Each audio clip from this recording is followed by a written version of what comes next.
Your kid is not Nemo, but you are totally Marlin, and that is the problem. Picture this.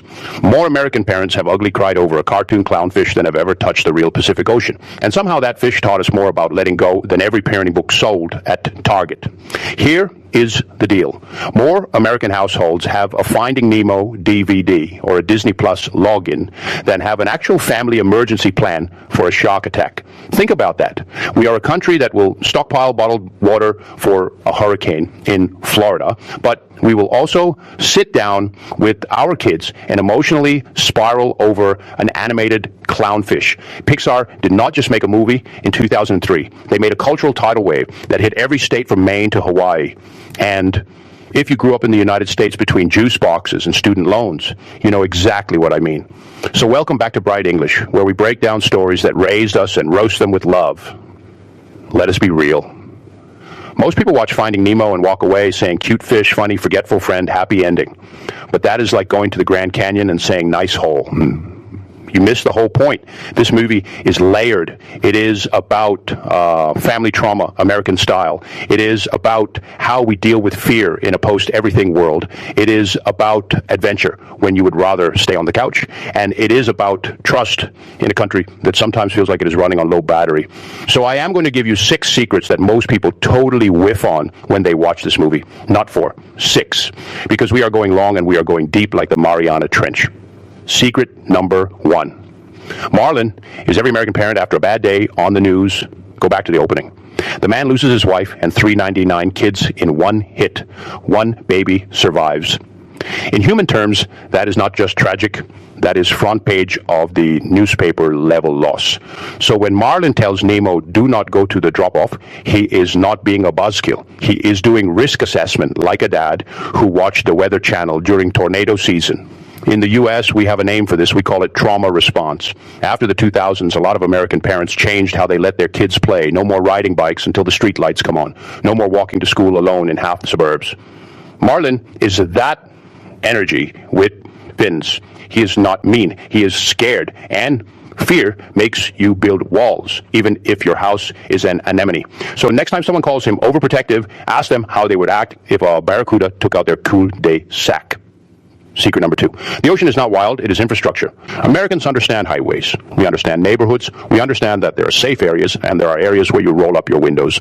Finding Nemo maps that perfectly. The East Australian current is I-95 with better scenery. Crush and the sea turtles are all the shortcuts and somehow have great advice at 2 a.m. The sharks are the neighborhood watch group that swears they change but still makes you nervous at the block party. And the anglerfish is that one gas station in the middle of nowhere where the lights flicker and you suddenly remember you believe in God. The jellyfish forest is LA traffic during wildfire season. Pretty from a distance, but it will sting you if you try to cut through. Even the dentist office is peak American suburbia. It is a glass box in Sydney, which might as well be San Diego.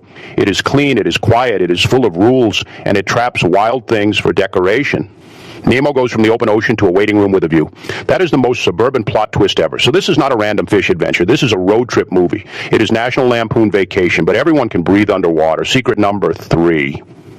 Dory is the American spirit in fish form, and we do not thank her enough. Look, I love Marlin, but without Dory, the movie ends in 20 minutes with a sad dad crying on a rock. Dory has every reason to sit down and give up. She cannot remember what she had for breakfast. She cannot remember your name. She probably cannot remember this sentence, but she keeps going. She keeps swimming. That phrase went harder than most motivational posters in U.S. high school guidance offices. Just keep swimming became the slogan for millennials trying to pay rent in 2008. It became the mantra for kids with ADHD who were told they were too scattered to succeed. It became the thing your coach yells when your team is down 20 in the fourth quarter. Dory fails constantly. She messes up. She gets Marlin in trouble, but she also saves him over and over because she leads with heart, not memory. That is so American, it hurts. We love the underdog who forgets the playbook but wins the game on vibes. Dory is not comic relief. She is the hero. period. Secret number 4, the tank gang is the most accurate picture of American group projects you will ever see. Think about it. You have Gil, the scarred leader who has been planning an escape since before Nemo was born. That is the veteran in the group who has done this class 3 times. You have Peach, the starfish, who knows all the gossip. That is your group chat. You have Bloat, who blows up under pressure. That is the kid who panics during presentations. You have Deb, who thinks her reflection is her sister. That is the one who did not read the assignment, and yet somehow they function. They even help Nemo become a hero. That is America. A bunch of weirdos with issues who still get the job done when it counts. Most people watch the tank scenes and think cute side plot. Nah. That is Pixar holding up a mirror to every middle school science project in the country. Secret number 5. Nemo was never the one who was lost. Say it with me. The kid is fine. He makes friends fast. He learns to take initiative. He jams the filter like a little engineer. He risks his life to save Dory. That is not a lost kid. That is a kid becoming a person. The one who is lost is Marlin.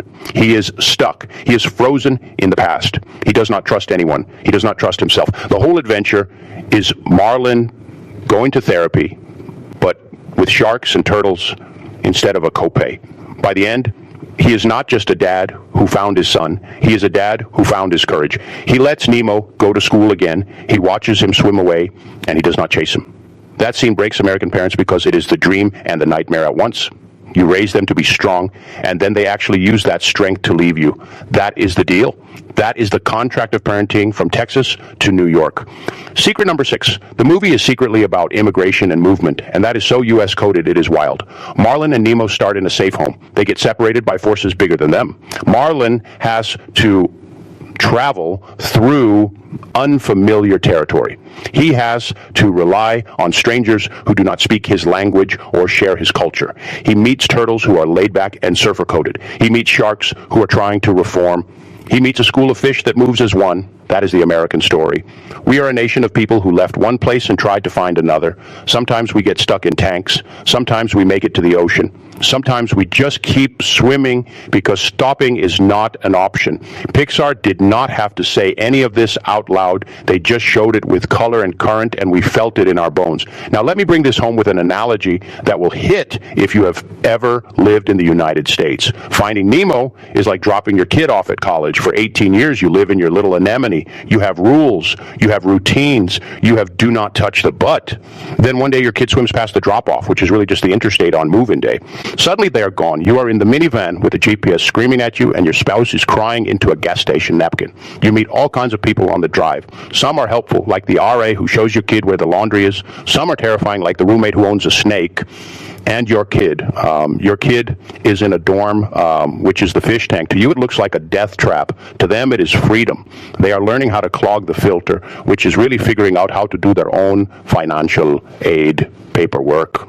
They are making a Deb and a Bloat and a Gil. And when you finally see them at Thanksgiving, they are not the same. They are Tanner. They are confident. They use words like, I did.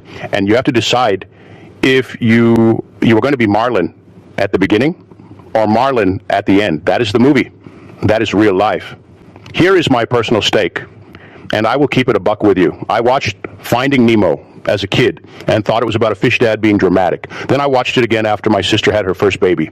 My brother-in-law turned into Marlin overnight. Suddenly the world was full of drop-offs. No more running in the house, no more eating food off the floor, no more anything, and I got it because love in America comes with fear baked in. We see the news, we see the what-ifs, we see the barracudas. But the movie says you cannot live in the anemone forever. At some point, you have to trust the current. You have to trust the Dorys. You have to trust the kid. That is why this movie still plays at 3 p.m. on cable in every state. It is not nostalgia. It is therapy. So let us recap for the Bright English crew.